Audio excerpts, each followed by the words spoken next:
Natasha was also invited as a witness to the Senate President to also rebut her falsehood, the false claim of hers. So it started when she was asked to be on oath, because she said she was a witness. He said no, she can't be on oath, she can't take oath. So as a person, I said, okay, I'm willing to be sworn on oath so that I can give my own evidence. I was addressing the presiding officer, the chairman of the committee, and she turned to me and said, will you shut up your mouth? A sitting senator in the Senate, that I should shut up my mouth? That's what I'm going to tell you. Yes! And I said, no, man. Without that statement. He said, will you shut up your mouth? You're a hooligan. I said, you are a hooligan. For a mother like you, a grandmother of your age, a former minister of the Federal Republic, to tell a sitting senator to shut up his mouth and to add that I'm a hooligan. Say, you are a hooligan. In fact, I went trying to describe her as in fact, let me not use that word again. No, but yeah, I respect her as a mother. Yeah, but do you regret the scenario which played out? How can I regret the scenario? I gave it to her. Well, is that fair? You see, this fair for her to address me that way? I mean, you can be offended, but as a man and as a senator, I mean, if you are offended, would you go in the same? As a former minister of the Federal Republic, a grandmother, that's perfect. And I'm saying that it is human to err, and without hearing that, without adhering that, I mean, to whatever allegations or whatever you said, the public is really fair, because we've not heard from our side. But I'm saying that even if she offended you, you have come of age too. I made it a prayer. But you were emotional. How can I be emotional? She was also emotional. Emotion comes emotion. But do you regret that kind of thing happening between both of you? This is happening on national television. It's unfortunate that a mother, a grandmother, a person of her standard can be so moved by emotion to call a sitting senator a hooligan, and that she shut up my mouth. When I was asking for clarification from a presiding officer, I was not addressing her. I was talking to the Senate chairman committee on ethics. So I don't have no business with her. If she apologizes to you, would you also? Of course I will. I'm a Christian and this is a lengthy period.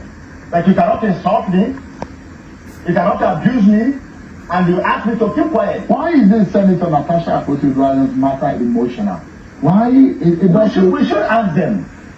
These are people that have been clamoring that they were not given opportunity to prove their case. The opportunity came. The petitioner started by saying that the committee is biased and she cannot leave evidence. I said, why can't you leave evidence in your case? You already have an affidavit. Just adopt the affidavit. He said, no. Just from one flimsy excuse to the other. Just like obviously. She said she's a witness.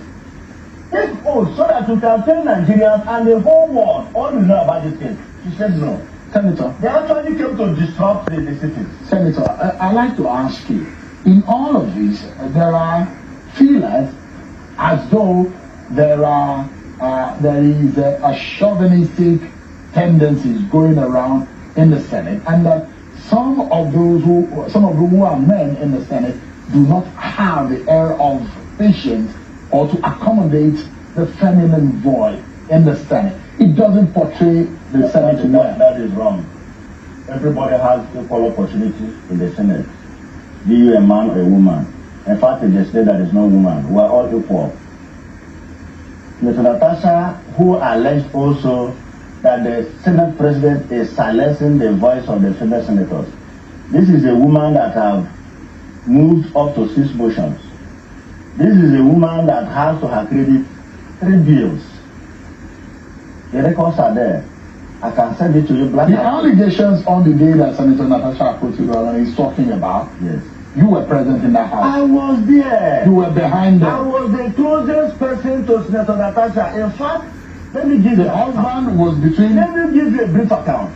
On that fateful day, when we landed at Victor International Airport, as God will have it, I drove in the same vehicle, from Victor International Airport to the Senate President's house after attending other series of programs in New York that the SP invited us. We retired to Senate President's house in the same vehicle. When we go to the house of Mr. President, I remember vividly, she was complaining of her shoe paining her. She stayed back with her husband. I went up to meet the Senate President with other senators. Senator Stembu was there, Senator Dakwambo was there, Senator Samuel Bello, over 20 senators were there. The man took us around his garden and gave us a dinner. When it was 12 midnight, we all sang birthday songs in honor of the Senate President. There was never a time the Senate President held her hand as her legs and made any unholy advances on her. It never happened in that. But you were not, but there were two of them. I was there. There was against the Senate President, but you were not at the moment, in the moment which she was talking I about. was there at that moment. Because she said her husband was right behind them. She was always with her husband. If you want the video, which I'm not available to you, she was at the right back side with her husband. Would you say that the Senate has been fair? Senator Natasha Akpoti-Buari said not to have been invited. Fair hearing comes to She play. was invited. Was she invited to She was invited. Was she invited? We wrote her a letter. Did you see the letter of invitation that was changed? Of course. And the city was brought back and they sat and on that I don't know about that. I don't know about that. I got my own invitation as a witness. Petitioner got her own invitation. I believe she got her own invitation. To be there.